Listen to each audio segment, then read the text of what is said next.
저는 신앙생활을 외줄타기에 비유를 합니다.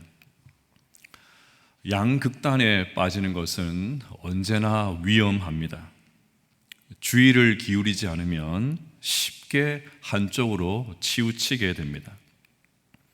그러면 그만 줄에서 떨어져서 크게 다칠 수 있기 때문에 부채질을 열심히 해서 중심을 잡아야 됩니다. 한쪽으로 치우쳐 있다는 것을 알게 되면 즉시 반대팔을 막 휘저어서 중심을 잡아야 됩니다. 그렇게 좌로나 우로나 치우치지 않고 균형을 잡고 신앙의 여정을 걸어가야 됩니다. 우리는 몇 주간에 걸쳐서 사랑에 대한, 사랑하면서 살아야 된다, 그 설교를 들었습니다. 사랑은 아무리 강조해도 지나치지가 않습니다. 사랑하며 살아야 된다, 이 말씀 앞에 감히 누가 딴지를 걸 수가 있겠습니까? 그런데 이상하게도 사랑을 강조하면 기준이 희미해집니다. 이것도 좋고 저것도 좋다고 합니다. 진리가 설 자리가 없습니다. 공의가 들어설 공간이 사라집니다. 사랑하며 살라, 목사님 설교 못 들었냐, 그렇게 하면서 제대로 책임지지도 않고 슬쩍 넘어가려고 합니다. 너무 팍팍하게 굴면 사랑이 없는 사람이라고, 아주 까다로운 사람이라고 핀잔을 듣기도 합니다. 반대로 진리, 발음, 공의, 말씀, 반듯함, 이런 것들을 계속해서 강조하면 이상하게 사나워집니다. 숨을 쉬기가 어렵습니다. 사람들을 넉넉하게 받아줄 공간이 사라집니다. 여유가 없습니다. 너그러움을 상실합니다. 눈을 흘깁니다.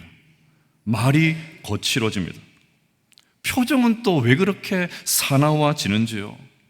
웃음기 싹 뺀 무표정한 얼굴이 됩니다. 얼굴 펴십시오. 그냥 막 몰아붙입니다. 공격적으로 변합니다. 하는 말을 들어보면 전부 다 의인입니다. 본인은 잘못한 것이 하나도 없어요. 전부 다 의인입니다. 그 사람을 만나는 사람마다 전부 다 상처를 받습니다. 이렇게 우리 인간은 사랑이든 공의이든 쉽게 한쪽으로 치우치게 됩니다. 하지만 하나님은 사랑의 하나님이면서 동시에 공의의 하나님이십니다. 십자가는 사랑과 공의가 만나는 현장입니다. 거룩하신 하나님은 죄를 극도로 싫어하십니다. 죄와 하나님은 공존할 수가 없습니다. 그러니 하나님은 죄를 가만히 두시지 않습니다. 죄를 짓는 사람을 반드시 징벌하시고 죄에 대한 대가를 치르게 하십니다. 그러면 이 땅에 살아남을 수 있는 사람 아무도 없지 않겠습니까? 하나님께서 죄 지으면 즉각적으로 심판하시면 전부 다 이 세상을 떠나게 될 것입니다. 그래서 하나님은 죄에 대한 무서운 심판을 내리시면서 동시에 우리 인간을 끝까지 사랑하기로 작정하셨습니다. 그것이 이루어지는 현장이 바로 십자가입니다. 이렇게 사랑과 공의가 완벽한 조화를 이루는 것, 완벽한 균형을 이루는 것이 바로 십자가입니다. 요한일서 3장에서 서로 사랑하면서 살아야 된다, 그 말씀을 계속했던 사도 요한이 4장을 시작하면서 갑자기 영을 다 믿지 말고 영들을 분별하라고 합니다. 우리 1절 말씀 같이 한번 읽어볼까요? 시작. 사랑하는 자들아, 영을 다 믿지 말고 오직 영들이 하나님께 속하였나 분별하라. 많은 거짓 선지자가 세상에 나왔습니다. 아멘. 조금 전까지 사랑 타령을 하던 요한이 갑자기 영을 분별하라라고 하면서 분위기를 바꾸는 이유가 무엇일까요? 당시 교회는 영지주의 이단의 거센 도전에 직면하고 있었습니다. 교회가 이단과 한바탕 전쟁을 치르는 중이었습니다. 그래서 우리가 이미 살펴본 대로 이단에 넘어가서 이단에 미혹되어서 교회를 나간 사람들도 있었습니다. 그런데 사랑을 계속해서 강조하면, 이런 분위기 속에서 계속해서 사랑을 강조하다 보면 자칫하면 이단도 괜찮다, 이단도 품어주자, 사랑으로 이단도 다 감싸주자, 이런 식으로 분위기가 바뀔 수 있었기 때문입니다. 그래서 서둘러 사랑으로 치우치려고 하고 있던 교회를 다시 막 흔들어 깨워서 균형을 잡을 수 있도록, 사랑과 진리, 사랑과 공의의 균형을 잡도록 사도 요한이 지금 그렇게 분위기를 바꾸었던 것입니다. 영지주의의 영향력은 오늘날 교회 안에도 깊숙이 들어와 있습니다. 영적인 것은 다 좋은 것으로 생각을 합니다. 교회 안에서 활동하는 것은 영적인 것이고 교회 밖에서 활동하는 것은 세속적이라고 합니다. 오늘과 같이 주일날 교회 안에서 예배를 드리는 것은 좋은 것이고 주중에 세상에서 활동하는 것은 나쁜 것으로 생각을 합니다.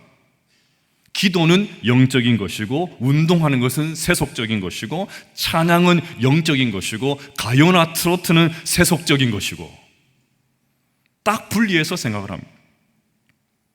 상황이 이렇다 보니까 영적인 것은 무조건 좋은 것이라고 생각을 합니다.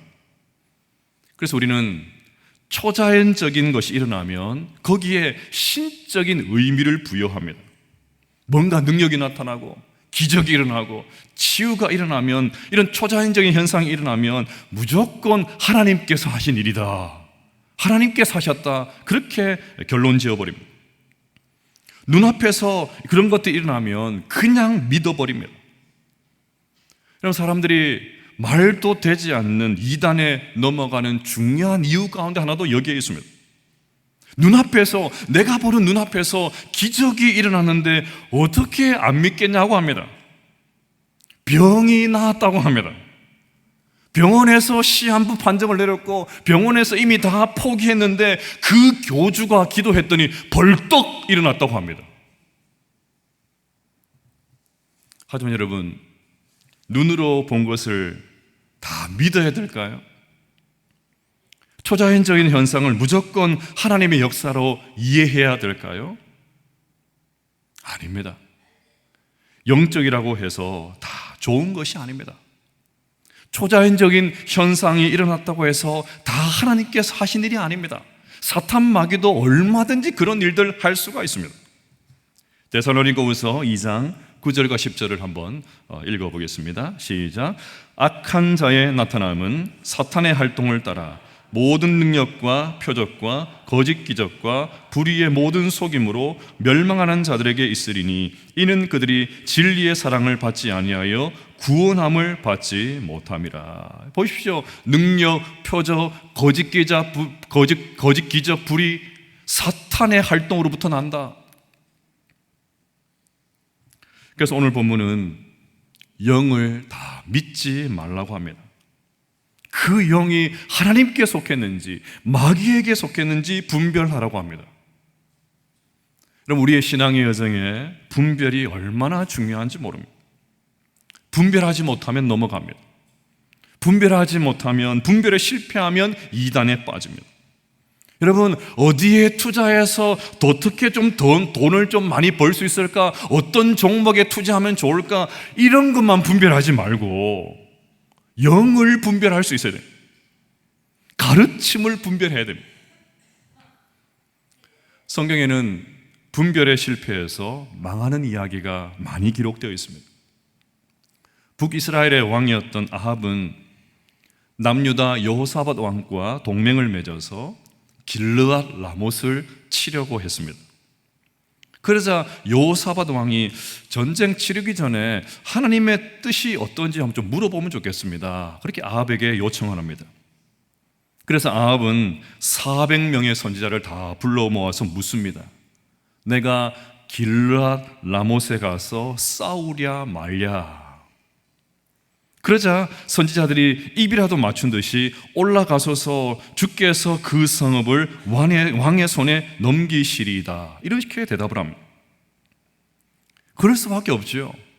아합 왕이 얼마나 잔인한 왕인지 전부 다 알고 있는데 괜히 다른 소리 했다가 혹 목숨이 날아갈 수도 있기 때문에 묻지도 따지지도 않고 올라가십시오, 왕의 뜻대로 올라가십시오, 그렇게 얘기했던 것입니다. 하지만 경건한 왕이었던 여호사밧은 400명이나 되는 선지자가 다 같은 말을 하니까 어딘가 모르게 찜찜했습니다. 그래서 다른 선지자가 없는지 아합에게 묻습니다. 이때 아합이 매우 솔직하게 대답을 합니다. 열왕기상 22장 8절 말씀 읽어볼까요? 시작. 미가야 한 사람이 있으니 그로 말미암아 여호와께 물을 수 있으나 그는 내게 대하여 길한 일은 예언하지 아니하고 흉한 일만 예언하기로 내가 그를 미워하나이다. 결국 미가야가 와서 아합이 전쟁 나가면 죽게 될 것입니다 하면서 이렇게 말을 합니다. 여호와께서 말씀하시기를 누가 아합을 꾀어 그를 길랄 라못에 올라가서 죽게 할고 하시니 하나는 이렇게 하겠다 하고 또 하나는 저렇게 하겠다 하였는데 한 영이 나와 여호와 앞에 서서 말하되 내가 그를 꾀겠나이다. 여호와께서 그에게 이르시되 어떻게 하겠느냐 이르되 내가 나가서 거짓말하는 영이 되어 그의 모든 선지자들 입에 있겠나이다. 여호와께서 이르시되 너는 꾀겠고 또 이루리라. 나가서 그리하라. 여러분, 누구의 말이 옳습니까? 숫자로 하면 400대 1입니다.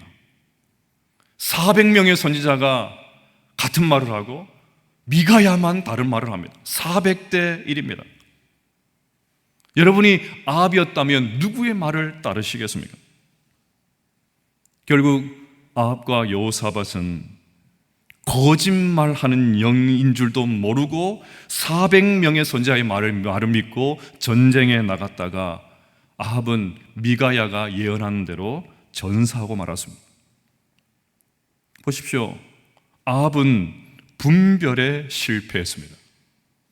얼마든지 기회가 있었음에도 불구하고 참 선지자의 말에 귀를 닫았습니다. 그저 자기 자신이 듣고 싶은 말을 하는 400명의 선지자의 말만 믿고 전쟁에 나갔다가 세상을 떠나고 말았습니다. 예레미야 선지자가 활동했던 시대는 또 어떻습니까? 유다 백성들은 우상 숭배를 일삼으면서 영적인 음행을 저지르고 있었습니다. 하나님의 백성이 하나님이 아닌 다른 신들을 섬기는 참담한 상황이 벌어졌습니다. 그러면 선지자들이 나서서 책망을 해야 되죠. 하나님의 백성인데 하나님을 안 섬기고 도대체 뭐 하면 거기에 있습니까? 책망해야 되죠. 근데 책망은커녕 대부분의 선지자들이 평안하다, 평안하다, 괜찮다, 괜찮다, 평안하다, 평안하다, 그렇게 말을 합니다. 그렇게 백성들의 죄를 가볍게 여겼습니다. 그러니까 백성들이 안심하고 이제는 대놓고 대담하게 아주 담대하게 죄를 짓습니다. 하지만 예레미야 선지자는 달랐습니다. 오직 예레미야 선지자만 입만 열면 이대로 가면 망한다, 회개하지 않으면 바벨론에게 망한다, 그러니까 빨리 돌이켜라. 그래도 끝까지 회개하지 않으니까 나중에는 바벨론에게 항복해라. 순순히 바벨론에게 잡혀가서 포로 생활 성실하게 마치고 돌아와라. 백성들이 듣기 싫은 말만 골라서 합니다. 그러니까 유다 백성들이 예레미야의 말을 들을 리가 없지요. 그래서 여러분 성경 보면 유다 백성들이 선지자의 뺨을 때립니다. 듣기 싫은 말 한다고. 너무너무 참담하지 않습니까? 또 묻겠습니다. 어느 것이 하나님의 말씀입니까? 여러분들이 유다 백성이라면 평안하다는 말과 회개하라는 말 가운데 어느 말에 순종하시겠습니까? 분별이 필요한 상황입니다. 그래서 하나님께서 또 이렇게 말씀하십니다. 여호와께서 내게 이르시되 선지자들이 내 이름으로 거짓 예언을 하도다. 나는 그들을 보내지 아니하였고 그들에게 명령하거나 이르지 아니하였거늘 그들이 거짓 계시와 점술과 헛된 것과 자기 마음의 거짓으로 너희에게 예언하는도다. 그러므로 내가 보내지 아니하였어도 내 이름으로 예언하여 이르기를 칼과 기근이 이 땅에 이르지 아니하리라 하는 선지자들에 대하여 여호와께서 이와 같이 말씀하셨노라. 그 선지자들은 칼과 기근에 멸망할 것이요 그들의 예언을 받은 백성은 기근과 칼로 말미암아 예루살렘 거리에 던짐을 당할 것인즉 그들을 장사할 자가 없을 것이요 그들의 아내와 아들과 딸이 그렇게 되리니 이는 내가 그들의 악을 그 위에 부음이니라. 평안하다 평안하다 말했던 선지자들 전부 다 거짓 선지자들이었습니다. 하나님께서 그들을 유다 백성들에게 보내신 적이 없었습니다. 하나님이 보내신 선지자는 예레미야 뿐이었습니다. 백성들은 분별해야만 했습니다. 그렇지 않으면 거짓 선지자들과 함께 망하게 될 것입니다. 하지만 결국 유다 백성들 망하는 길을 선택했습니다. 그냥 듣기 좋은 말만 하는 선지자들을 따랐습니다. 자신들이 짓는 죄를 적당히 눈 감아주고 괜찮다고 하면서 죄책감을 덜어주는 거짓 선지자를 따랐습니다. 결국 유다 망하게 되었고 유다 백성들 바벨론으로 포로로 끌려가서 무려 70년 동안 포로 생활을 하게 되었습니다. 분별에 실패했기 때문입니다. 예수님께서도 제자들에게 분별에 대한 말씀을 하신 적이 있습니다. 우리 마태복음 7장 15절 말씀 읽어볼까요? 시작. 거짓 선지자들을 삼가라. 양의 옷을 입고 너희에게 나오나 속에는 노략질하는 일이라. 이어서 예수님은 거짓 선지자들에게 이렇게 말씀하십니다.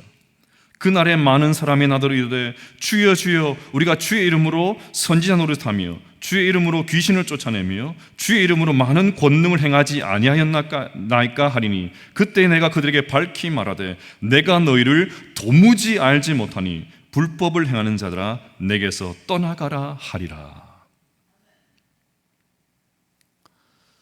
오늘 본문 1절 하반절도 한번 보십시오. 많은 거짓 선지자가 세상에 나왔습니다. 이것은 비단 초대교회만의 문제가 아니었습니다. 지난 2000년 기독교 역사는 이단의 역사라고 해도 과언이 아닙니다. 계속해서 이단이 발생을 했고 사라졌습니다. 사라졌으면 그대로 사라졌으면 좋았을 텐데 이단은 늘 새로운 옷을 입고 나타났습니다. 여러분 서양 교회에 비하면 우리 한국 교회 역사는 매우 짧잖아요. 그럼에도 불구하고 한국 교회 안에도 얼마나 이단들이 창궐했는지 모릅니다. 코로나 상황을 지내면서 직격탄을 맞았던 신천지가 사라질 줄 알았는데 꼭 그렇지 않다는 것을 매스컴을 통해서 확인하고 있습니다. 막대한 자본을 바탕으로 해서 정치권과 결탁을 해서 세를 키웠습니다. 여러분 비단 이것은 신천지만이 아닙니다. 모든 시대, 모든 성도들이 이 싸움을 해야 됩니다.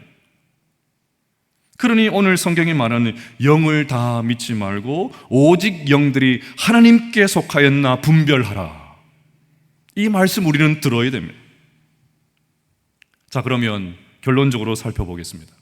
어떻게 하면 영을 분별할 수 있을까요? 어떻게 진리의 영과 미혹의 영을 분별할 수 있을까요? 첫째로 예수님을 구원자로 인정하는지를 살펴보아야 됩니다. 2절과 3절 말씀 우리 같이 한번 읽어보겠습니다. 시작. 이로써 너희가 하나님의 영을 알지니 곧 예수 그리스도께서 육체로 오신 것을 시인하는 영마다 하나님께 속한 것이요 예수를 시인하지 아니하는 영마다 하나님께 속한 것이 아니니 이것이 곧 적그리스도의 영이니라. 오리라 한 말을 너희가 들었거니와 지금 벌써 세상에 있느니라. 교회 역사에서 이단은 크게 두 가지로 정리할 수가 있습니다. 하나는 예수님의 신성을 부인을 해서 예수님을 우리와 똑같은 인간으로 치부합니다. 또 하나는 예수님의 인성을 부인해서 예수님을 그저 신이라고 주장을 합니다. 여러분, 어떤 것을 취하든 결국 십자가를 부정하는 것은 마찬가지입니다. 예수님이 우리와 똑같은 인간이라면 어떻게 인간 예수가, 우리와 똑같은 인간 예수가 우리의 죄를 용서할 수 있겠습니까? 또 예수님이 하나님만 되신다면 하나님이 십자가에서 죽을 수도 없을 뿐더러 어떻게 인간의 죄를 대신할 수가 있겠습니까? 그것은 불가능합니다. 당시 영지주의는 예수님의 인성을 부인을 했습니다. 성육신 교리는 우리 기독교에서 가장 중요한 교리인데 영지주의 이단은 그것을 부인했습니다. 그러니 결국 그들은 예수님을 구원자로 인정하지도 않고 믿지도 않았습니다. 영지주의의 교리는 구원을 받을 수가 없습니다. 구원이 물거품이 됩니다. 그래서 예수님의 성육신을 믿지 않은 영지주의 이단을 적그리스도의 영이라 그렇게 기록을 해놓았던 것입니다. 자, 그런데 요즘은 그 정도가 아니고 과거에 이단들은 예수님의 존재 자체는 인정을 했는데 요즘은 뭐 그 정도가 아니고 이제는 아예 이단 교주가 자신이 구원자라고 주장을 합니다. 그럼 지난 주간에 우리가 잘 알고 있는 이단 사이비 교주가 구속이 되었습니다. 보셨죠? 보셨습니까? 예. 그 단체는 평소에 그 교주가 영생 불사한다고 믿고 가르쳤습니다. 영생 불사한다. 그런데 구속이 되자, 구속 심사를 앞두자 그 단체에서 이런 입장문을 내었습니다. 현재 이 총회장은 일상생활 전반에 걸쳐 상시적인 의료 지원과 관리가 필요한 상태인 만큼 구치소 소감으로 인해 급격한 건강 악화나 의학적 위기가 발생하지 않을지 염려를 금할 수 없습니다. 저는 이 보도를 보고 웃었습니다. 웃으셔야 됩니다. 웃어볼까요? 웃어야 됩니다. 여러분, 이 단체는 교주의 영생 불사에 대한 믿음이 전혀 없습니다. 그렇잖아요? 그들의 평소의 주장대로 하면 구속하라면 하세요. 우리 이 총회장은 어떤 시련도 잘 이겨낼 것입니다. 왜냐하면 영생 불사할 것이기 때문입니다. 감옥 정도는 거뜬합니다. 전혀 문제 없습니다. 이래야 되지 않습니까? 그런데 그 단체가, 교주가 지극히 평범한 인간인 것을 자인했습니다. 세공을 통해서 본 교주의 모습은 지팡이가 없이는 제대로 거들 수도 없는, 영락 없는 95세의 평범한 노인에 불과했습니다. 여러분, 사람과 사람 사이에 넘어서는 안 되는 경계선이 있습니다. 아무리 부부 사이가 친밀하다고 해도 부부 사이에도 넘어서는 안 될 선이 있습니다. 여러분, 선을 지키는 것을 우리는 예의 또는 예절이라고 하죠. 경계선을 넘어버리면 예의가 없는 것이고 예절을 지키지 않는 사람이 됩니다. 그런데 꼭 살다 보면 경계를 넘는 사람들이 있습니다. 경계선 성격 장애, 경계를 넘는 사람이 있어요. 그래서 상처 떠나보내기라는 책에서 저자는 경계선 성격 장애가 있는 사람을 조심하라고 하면서 이렇게 썼습니다. 경계선 성격 장애를 가진 사람은 끊임없이 경계를 무너뜨리려 한다. 자신을 중심으로 사람들 사이에 경계를 가로지르고 경계를 지켜야 할 곳에서 경계를 무너뜨리고 경계가 없던 곳에 선을 그어 갈등을 일으킨 사람이 있다면 경계선 성격 장애를 가졌다고 할 만하다. 저는 이 글을 읽으면서 이단 교주들이야말로 선을 넘어도 한참 넘은 사람들이다, 그런 생각을 했습니다. 아니, 한낱 인간에 불과하면서 어떻게 구원자 놀이를 할 수가 있습니까? 무슨 권한으로 그렇게 수많은 사람들을 미혹해서 그들의 삶을 송두리째 파괴할 수 있단 말입니까? 분별이 필요합니다. 사랑 여러분, 우리의 구원자는 예수님밖에 없는 줄로 믿습니다. 100% 하나님이시고 100% 인간이신 우리의 예수님께서 우리의 유일한 구원자인 줄로 믿습니다. 예수님 믿으셔야 돼요. 둘째로 가르침의 결과인 열매를 살펴보아야 됩니다. 앞서 예수님께서 거짓 선지자를 삼가라고 하신 말씀을 하셨는데요, 이 말씀을 한 다음에 거짓 선지자들을 분별할 수 있는 방법까지 알려주셨습니다. 그것이 바로 열매입니다. 마태복음 7장 16절부터 20절까지 한번 읽어보겠습니다. 시작. 그들의 열매로 그들을 알지니 가시나무에서 포도를 또는 엉겅퀴에서 무화과를 따겠느냐. 이와 같이 좋은 나무마다 아름다운 열매를 맺고 못된 나무가 나쁜 열매를 맺나니 좋은 나무가 나쁜 열매를 맺을 수 없고 못된 나무가 아름다운 열매를 맺을 수 없느니라. 아름다운 열매를 맺지 아니하는 나무마다 찍혀 불에 던져지느니라. 이러므로 그들의 열매로 그들을 알리라. 열매로 알게 된다. 오늘 보면 6절도 같은 말씀입니다. 우리는 하나님께 속하였으니 하나님을 아는 자는 우리의 말을 듣고 하나님께 속하지 아니하는 자는 우리의 말을 듣지 아니하나니 진리의 영과 미혹의 영을 이로써 아느니라. 하나님을 아는 자는 우리의 말을 듣고 오라고 했는데, 여기서 우리는 이 요한 일서를 기록하고 있는 사도 요한을 포함을 해서 성경적인 가르침을 주는 진정한 성경 교사들을 가리킵니다. 여러분, 참된 가르침을 받았다면 당연히 좋은 열매를 맺게 되어 있습니다. 반대로 사탄 마귀의 가르침을 듣고 따르는 사람은 당연히 나쁜 열매를 맺게 되어 있습니다. 요한일서 2장 16절에 마귀가 준 유혹, 마귀가 준 열매가 기록되어 있습니다. 이는 세상에 있는 모든 것이 육신의 정욕과 안목의 정욕과 이생의 자랑이니 다 아버지께로부터 온 것이 아니요 세상으로부터 온 것이라. 우리 시대의 영성학자들은 이 육신의 정욕과 안목의 정욕과 이생의 자랑을 돈, 섹스, 권력이라고 불렀습니다. 결국 보십시오. 이 세 가지가 이단 사이비의 열매이지 않습니까?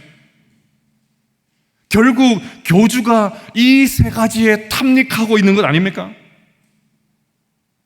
다 갖다 바치게 만들어서 교주가 초호화 생활을 하고 있는 것 아닙니까? 신도들이 바친 헌금으로 자손 대대로 먹고 살만한 막대한 부를 축적하고 있는 것 아닙니까? 온갖 임에 다버릴 수도 없는 난잡한 짓을 하고 있는 것 아닙니까? 권력과 결탁을 해서 서로의 뒤를 봐주는 공생관계를 유지하고 있는 것 아닙니까? 그래서 불법이 다 드러났는데도 불구하고 힘으로, 권력으로 그것을 덮어주고 있는 것 아닙니까? 그들의 열매만 봐도 얼마든지 분별할 수 있는 것이죠. 사랑하는 여러분, 다음 주일은 맥주 감사 주일입니다. 지나온 반년 무엇에 감사하십니까? 무엇에 감사하시려고 하십니까? 여러 가지 감사의 제목이 많으시겠지만 제가 바라는 것은 여러분들의 마음에 내가 참 교회에 속해 있구나, 그것을 감사하게 되시기를 축복합니다. 성경을 가르치는 교회, 사도적인 전통 위에 속한 언양교회에 다니고 있음을 감사하게 되시기를 바랍니다. 마귀가 아닌 하나님께 속한 자로 살게 되었음을 감사하게 되시기를 바랍니다. 그래서 평생 이 진리의 말씀을 붙들고 잘못된 가르침들을 분별하면서 우리의 삶의 현장들 속에 좋은 열매, 바른 열매, 성령의 열매를 풍성하게 맺고 살아가실 수 있는 우리 모든 성도들 다 되시기를 주님의 이름으로 축복합니다.